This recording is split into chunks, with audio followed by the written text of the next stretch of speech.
não desloco muito para frente. Aham.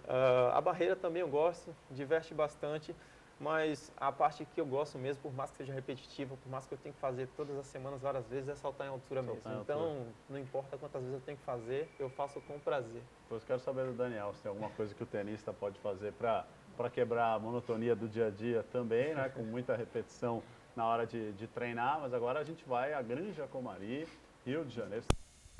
Aí a história é diferente. Um bicampeonato é bem-vindo, né? É isso aí. Gessé, o Brasil tem tradição em várias modalidades, várias provas, na verdade, do atletismo, né? No salto em altura, a gente ainda não teve alguém que chegasse ao topo do mundo, né? Alguém que chegasse ao pódio das grandes competições.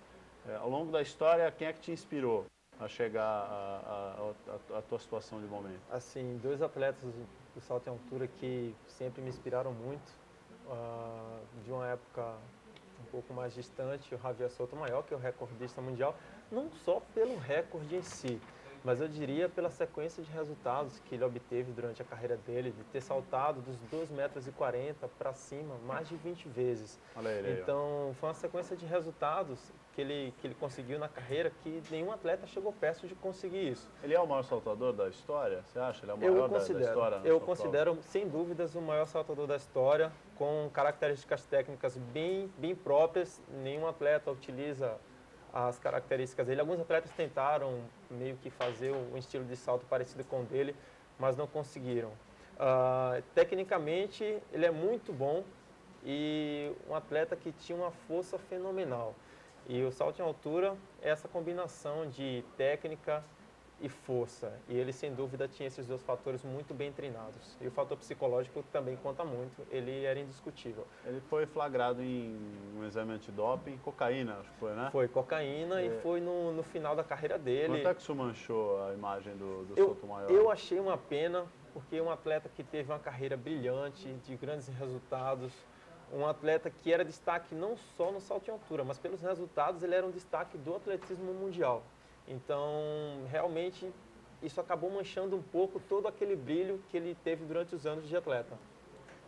O Sotomayor é um nome daqueles que transcendem uma prova específica, um conhecimento específico. Acho que todo mundo que acompanha um pouquinho de esporte ouviu falar nele, ou lembra do nome dele. Eu até fiquei um pouco triste, porque ele disse, indo um pouco mais para trás, a única pessoa que eu lembrava que ele fosse falar era ele. Quer dizer, peraí, deixa eu te contar. Muito para trás. Deixa eu te contar um segredo aqui, Daniel. Mais velho, tão velho assim? Então, o problema aqui, ó, o Gessé nasceu em 81. Bom, então, para ele é um pouco para trás. 81, a gente já estava acompanhando a minha imagem de salto em altura, para você ver como marca, né? Não eu acompanho esporte há muito tempo, até porque pratiquei muito tempo, mas a minha imagem de salto em altura é o Sotomayor. Como do salto com vara búbica, enfim, você tem algumas referências, né? De cada prova. Exatamente. O Sotomayor era a referência, quer dizer, eu não me lembro de outro que me chamou tanto a atenção assim. Então, só uma curiosidade para os telespectadores, porque às vezes a gente fala de marca, 2,30, 2,45, e as pessoas ficam se perguntando, mas que altura é isso? Vou pegar uma fita métrica, vou colocar na parede. Não, imagina assim, 2,45 m é a altura da trave de futebol.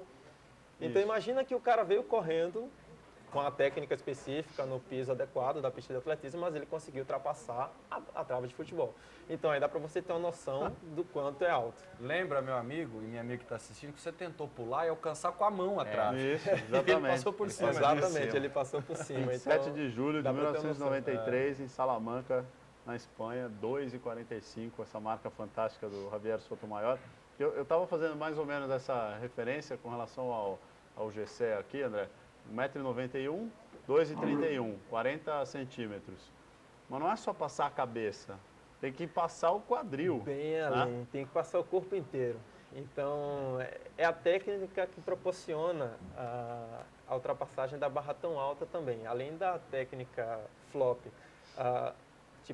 proporcionar para o atleta uma transferência de energia da corrida que ele faz, a energia horizontal para a energia vertical. Ainda tem a questão da ultrapassagem. O atleta ele consegue ultrapassar a barra mesmo se o centro de gravidade dele não conseguiu atingir aquela altura. Isso por conta da posição que ele faz em cima do sarrafo. Sendo que uma curiosidade também que o Javier não era o que tinha melhor ultrapassagem na barra. Não, com certeza que não. Ele, na verdade, o forte dele era uma excelente corrida, com boa velocidade e uma decolagem excepcional. Mas a ultrapassagem em si não era um fator primordial do salto dele. Olha só, e mesmo assim o cara conseguiu gravar o nome na história muito bom. como gravou, né? Ou Um seja, negócio impressionante. Daria para fazer um salto perfeito, quem tem uma corrida perfeita, a ultrapassagem perfeita, a decolagem perfeita. Exatamente, mas eu daria ênfase à corrida e à decolagem, porque a corrida ela dá um suporte muito grande para a decolagem em si, para que o atleta consiga transformar toda aquela velocidade em energia potencial gravitacional para subir, aquela força vertical mesmo para conseguir subir. Você falou de 2 nomes que te inspiram e só conversamos sobre exatamente, o Salto Maior. Outro nome que, apesar de não ter atingido resultados tão expressivos quanto o do Javier, é o Stefan Home. Esse atleta, ele em termos técnicos, eu considero ele até melhor que o Javier Salto Maior. E em termos de consistência de resultado também. Ele é um atleta que tinha uma consistência excepcional, conseguia sempre saltar em torno dos 2,35, 36, 37, muito raramente ele saltava abaixo dos 2,30 metros. E ele parou no ano passado, a última competição dele foi a final do GP. E houve uma matéria dele, foi publicada uma matéria falando sobre ele no site da IAAF, da Federação Internacional. E ele foi intitulado como o Mister Consistência, o Senhor Consistência. Então, realmente, ele é um outro exemplo de técnica e de manutenção de performance na prova. Você pode ter picos, né? Mas ficar anos lá em cima é realmente algo muito difícil. Isso ele conseguiu fazer muito bem. Queria aproveitar para a gente falar um pouquinho da história dessa tua prova tão técnica, tão bonita de se ver. Eu perguntei no começo se vocês tinham saltado na escola, André e Daniel, porque na escola normalmente você salta passando as 2 pernas primeiro, né? Fazendo um movimento de tesoura. Mas alguma coisa ou com o tronco para frente, assim, isso, faz um giro em cima de um da elástico barra. e tal. E aí, como é que alguém pensou em fazer o movimento que é feito hoje? Né? Como é que isso aconteceu? Tem um nome marcado na história do salto em altura, do americano Dick Fosbury. Ele inventou, tá ele aí na tela, um gênio, né? Porque o cara, ele não é que ele fez uma pequena adaptação, ele mudou completamente o jeito de saltar. Exatamente, gostei da sua observação, ele mudou completamente a técnica de salto. Tanto que essa técnica, o atleta consegue aproveitar muito melhor o nível de força que ele tem e a vantagem que eu tinha comentado um pouco antes, dessa questão de o atleta conseguir ultrapassar uma altura além daquela altura que o centro de gravidade dele chegou. Nessa técnica flopping, o atleta consegue ultrapassar até 15 centímetros além da altura alcançada pelo seu centro de gravidade. Então, além da vantagem de transformação de força horizontal em vertical, ainda tem essa vantagem da ultrapassagem que traz uma vantagem muito grande em relação às técnicas anteriores. Você já leu como é que ele inventou isso? Já conseguiu entender? Não o que sei é que inspirou? o que inspirou. Com certeza, por trás dessa técnica existem estudos biomecânicos. Existe muita isso física. Nos anos 60, né? Sim, com certeza, porque por trás dessa técnica existe muita física, muitas forças que atuam no atleta quando ele está realizando. Opa, quase um pouquinho de câimbra aqui agora, coisa de treinamento. Não vamos.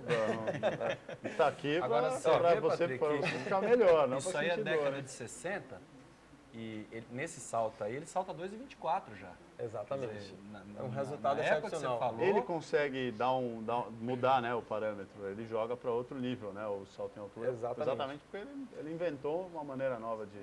Ele reinventou o esporte praticamente, né? Reinventou. quer dizer, a diferença que a gente vê, por exemplo, hoje na natação com o maiô lá da arena, enfim, aquela coisa que mudou o conceito dos recordes, ele fez isso sem uniforme nenhum, quer dizer, só mudando a técnica ele revolucionou o esporte. Técnica de salto, o treinamento de força com certeza também, ele deve ter feito um treinamento bem específico para dar suporte para essa técnica que ele desenvolveu. Senão, com certeza, ele teria uma série de lesões e não conseguiria ter um resultado tão expressivo.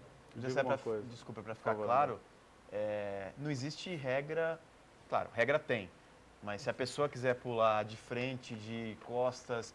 Desde que seja com a perna só. Ah, tá. Isso. Ele pode isso que é correr da interessante. forma que ele quiser, pode ser uma trajetória retilínea, ele pode correr em um semicírculo. Até já existe um exercício que eu faço no treinamento, onde eu faço salto correndo em um semicírculo.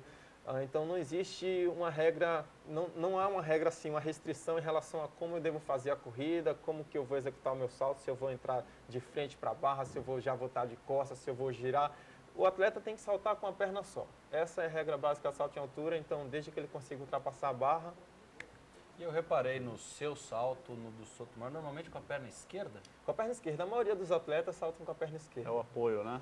Normalmente, destro. é exatamente Interessante, isso. o destro salta com a perna Salta com a esquerda. esquerda, exatamente. Isso é por uma questão de disposição de fibras nervosas no sistema nervoso. Existe a área motora e na hora que essas fibras nervosas elas passam pela medula, uma parte das fibras elas cruzam. Por isso que o atleta, normalmente, as habilidades são invertidas. Então, por exemplo, quem é destro, por exemplo, se eu for jogar futebol, eu vou utilizar para chutar a minha perna direita. Ela é mais habilidosa para isso. Mas no caso do salto em altura, que exige mais força, a situação é totalmente inversa. Então, quem é destro salta com a esquerda. E quem é canhoto salta com a direita. E a maioria dos atletas acaba saltando com a esquerda mesmo. Bem curioso, né? Olha aqui, tem um e-mail da Neuza Pereira de Paula, mandando um abração para você, pedindo para que você mande votos de sucesso para toda a equipe rede de atletismo. E aí sugere aqui 2,40 para você. Com certeza. Tá falando que tal? Você foi recordista no Troféu Brasil no ano passado e tal. Faz aqui uma sugestão legal, Neuza. Tem, assim, como eu tinha falado a respeito da minha condição técnica, ela é a parte que eu preciso melhorar um pouco mais. O treinamento de força é um condicionamento que eu tenho muito bem feito. O meu treinador, o Kiyoshi Takahashi, ele é um cara muito estudado, ele tem uma metodologia própria de treinamento e cada ano que passa eu consigo melhorar meu condicionamento e desenvolver um pouco mais a minha parte técnica. Eu já fiz saltos em treinamento que indicam que o 2,40 é uma marca real, que eu posso chegar aos 2,40 m. Isso só por questões técnicas e é isso que eu preciso me focar nas próximas semanas e até o campeonato mundial, porque eu sei que eu conseguindo fazer a técnica da forma correta, eu vou ter um resultado muito expressivo. Estou agradecendo muito a tua visita aqui, a tua presença no Magazine. Quero só saber o que Pequim te ensinou e quais são as competições até o Mundial. Pequim trouxe uma experiência feliz e ao mesmo tempo um pouco desagradável, porque eu sei que eu poderia ter um resultado muito grande, ter um resultado muito expressivo naquela prova, principalmente na final, por conta de uma sequência de erros durante a final. Eu acabei ficando fora. 2 semanas depois eu fiz uma marca que me entraria um 4º lugar. Eu poderia ter, ao menos, ter ficado em 4º lugar. Se tivesse saltado o 2,32 que eu saltei na Suíça 2 semanas depois. Então, infelizmente, por N razões, meu treinador não estava lá. Então, isso é um fator que conta na minha prova bastante. E para o Mundial, com certeza vai ser bem diferente. Ele vai estar me acompanhando, a equipe rede vai dar todo o suporte para isso. O objetivo é buscar um resultado bem melhor do que Pequim. Conseguir não só uma boa colocação, mas uma excelente marca também. Legal, um prazer tê-lo aqui. Grande abraço, boa sequência de treinos aí. O prazer foi todo meu. Espero ter a oportunidade no futuro de falar um pouco mais do atletismo, do salto em altura. E quem sabe não vir aqui para comentar grandes resultados que possam vir no futuro. Tenho certeza disso. Vou agradecer também ao Daniel Souza, que mais uma vez contou aqui pra gente como é que está Roland Garros, né? Quais são as perspectivas para esse momento decisivo do segundo Grand Slam do ano. Daniel, sempre um prazer recebê-lo, muito legal. O prazer é meu e a semana promete. Um torneio que deve ter aí, no masculino com certeza um campeão novo, no feminino quem sabe, a chance é grande. Legal, eu vou torcer por isso, né? Já falei. Então, Serena que me perdoe, mas eu vou torcer por isso. Uma paradinha rápida, a gente volta já, o André continua comigo, daqui a pouco a Silvia Vinhas volta a informar os principais assuntos do esporte nesta terça-feira e tem Copa de 2014 mais uma vez em destaque. Até já. Reportagem.